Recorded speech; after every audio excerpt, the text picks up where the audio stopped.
রাজাকার শব্দটা প্রকাণ্ড একটা গালি, যাকে তাকে দেবেন না। আমার ছাত্রছাত্রী, আমাদের মেয়ে ছাত্রছাত্রীদের উপর যে লাঞ্ছনা হয়েছে, তার বিচার বিধাতা করবেন। তার বিচারের জন্য আমরা নেমেছি। তার কাছে বিচার চাবো। কোথায় বিচার চাবো? আমরা ঘৃণা জানাই। আমার কথা আমি বলতে পারবো না, আপনি তুলে নিয়ে যাবেন।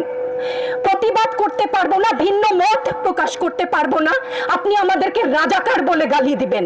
ছাত্র ছাত্রীদের উপর জুলুম বন্ধ না করলে পরিণতি ইতিহাস বলে দেয় কারো জন্য ভালো হয় না। এখন আমাদের সাথে আমাদের প্রিয় সহকর্মী চৌধুরী সাইমা ফেরদৌস, আমাদের ইনস্টিটিউট অফ বিজনেস অ্যাডমিনিস্ট্রেশন থেকে, উনি সংক্ষেপে তার অনুভূতিটি বলবেন। আসসালামু আলাইকুম সবাইকে।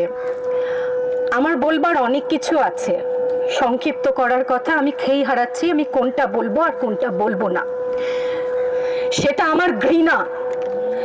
আজকে আমার কিছু প্রশ্ন আছে সবার কাছে।